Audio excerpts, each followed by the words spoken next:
A velha casa erguia-se no cume da colina, uma silhueta imponente contra o céu crepuscular.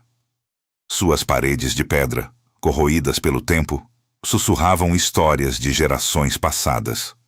Um charme melancólico que Ana, a jovem idealista e sonhadora, recém-casada com Pedro, achava irresistível.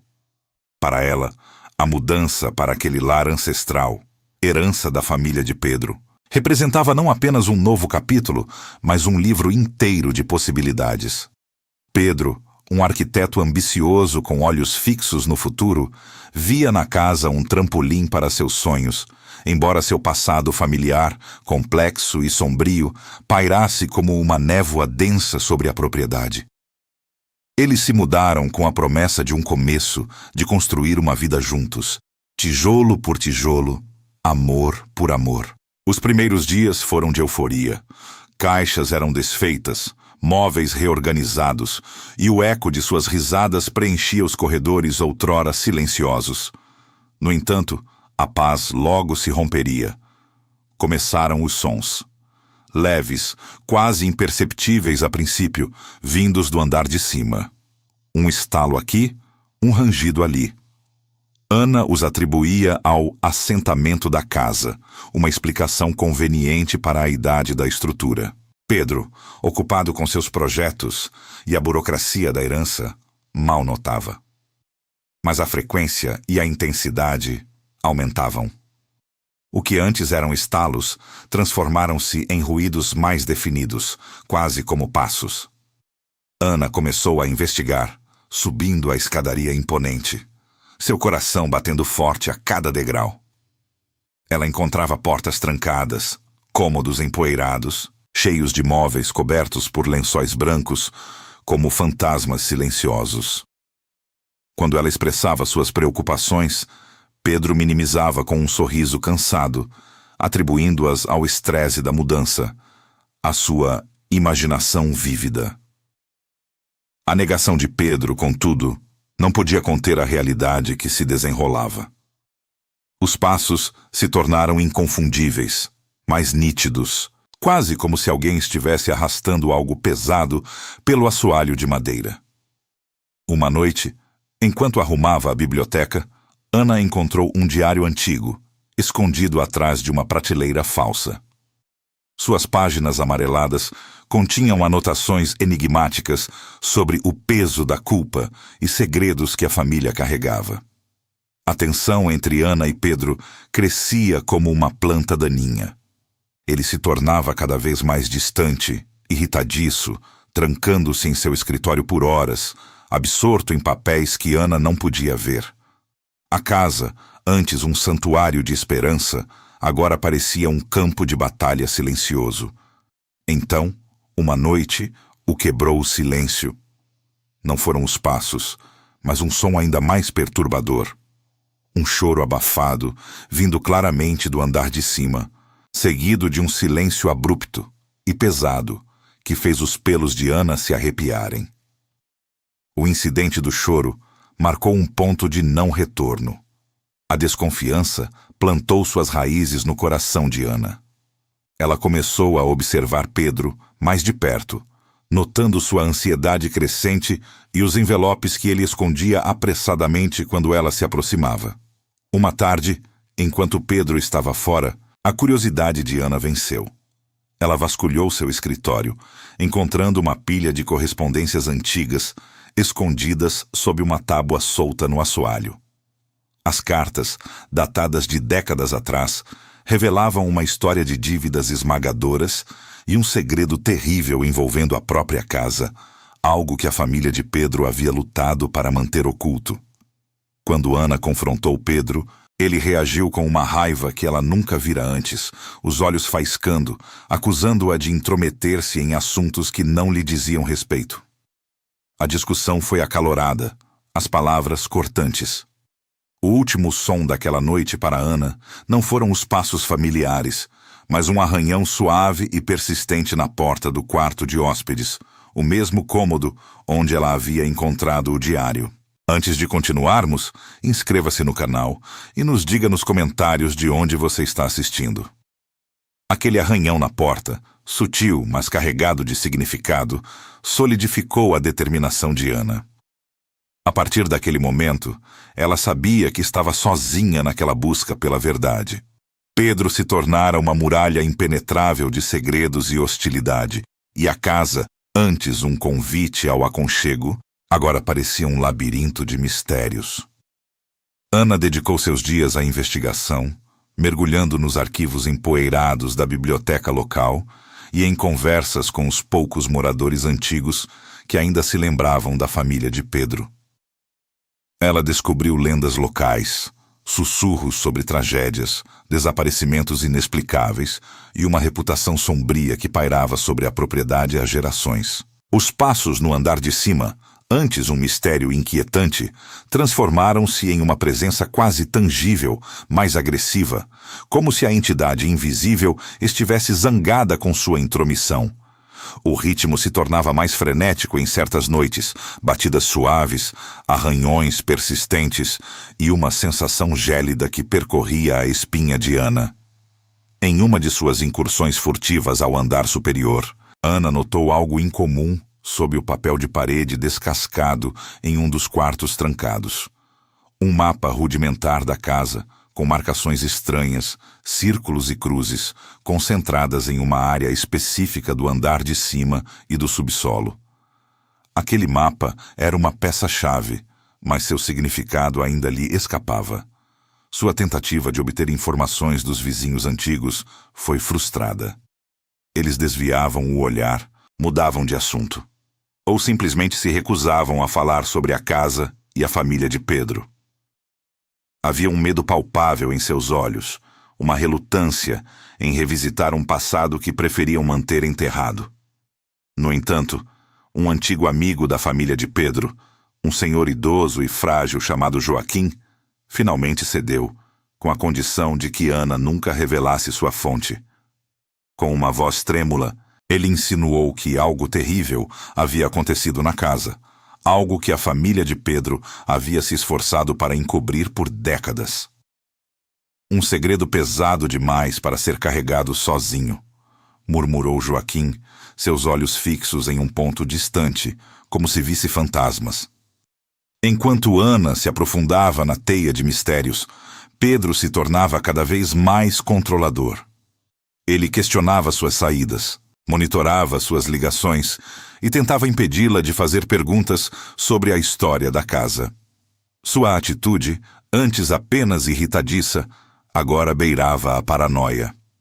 Ana percebeu que Pedro estava escondendo algo muito maior do que ela imaginava, algo que talvez estivesse intrinsecamente ligado aos sons perturbadores e à própria história da casa.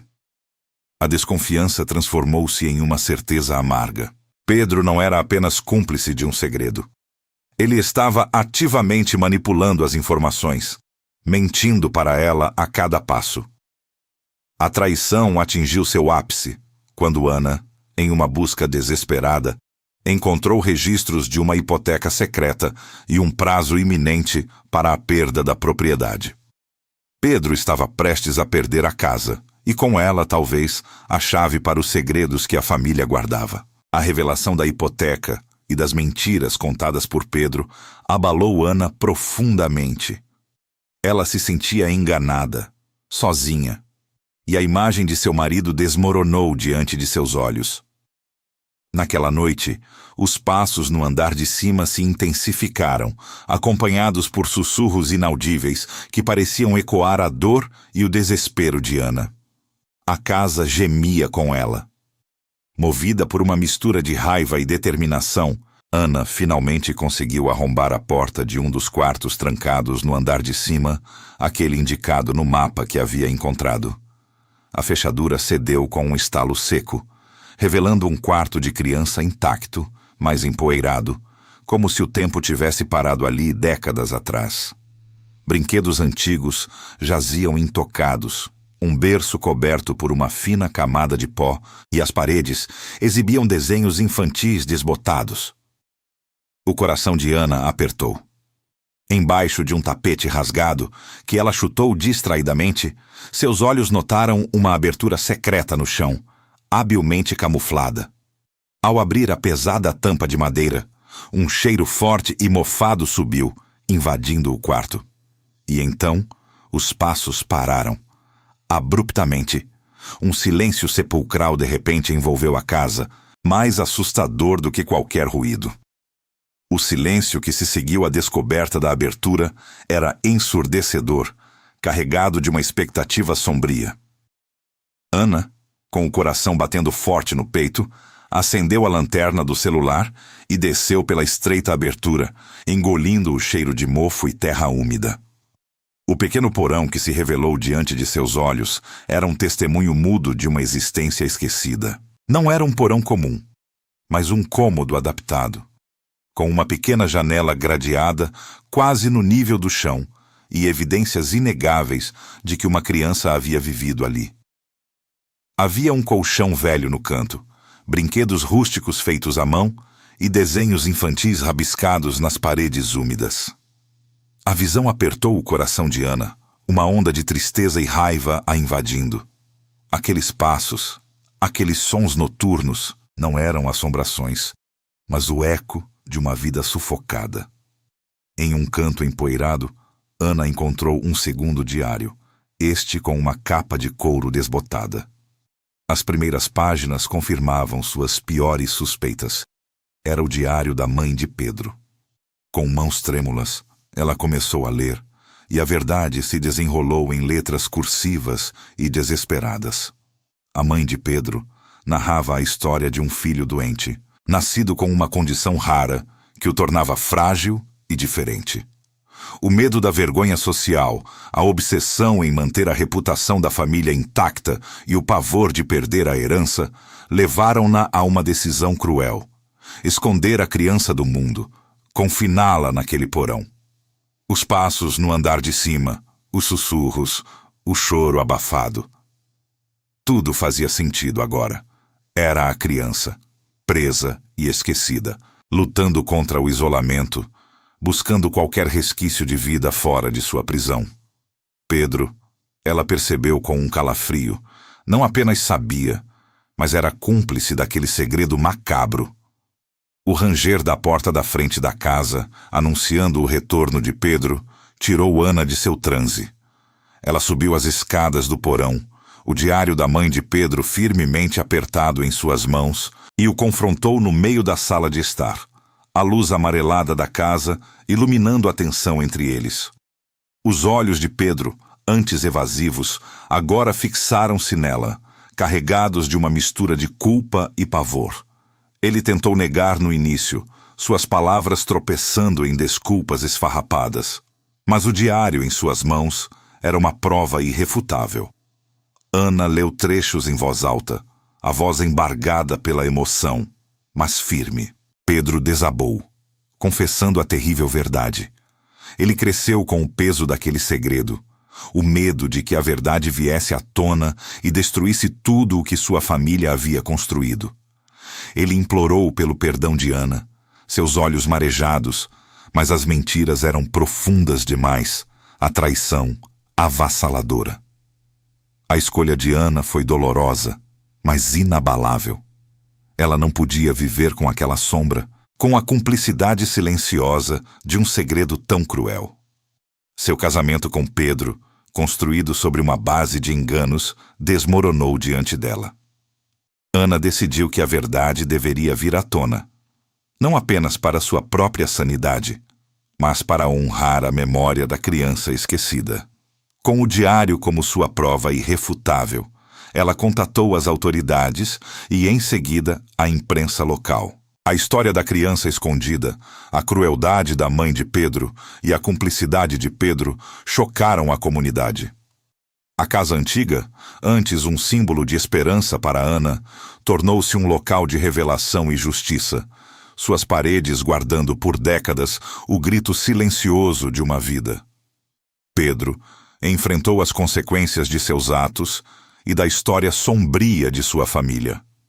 O peso da culpa familiar, que ele tentou esconder, agora era exposto para todos verem. Ana, embora ferida pela traição e pela dor da descoberta, encontrou uma força que não sabia possuir: Sua coragem em desenterrar a verdade, em dar voz ao silêncio da criança, a transformou. Ela deixou a casa, não com amargura, mas com a sensação de ter cumprido uma missão. Em seus ombros, não havia mais o peso dos passos noturnos ou dos segredos, mas a leveza de ter trazido luz a uma escuridão antiga. A última vez que se viu a casa, ela estava vazia, as janelas escuras, mas o silêncio que agora a envolvia não era mais o silêncio opressor do segredo, mas a paz fria e definitiva da verdade finalmente revelada.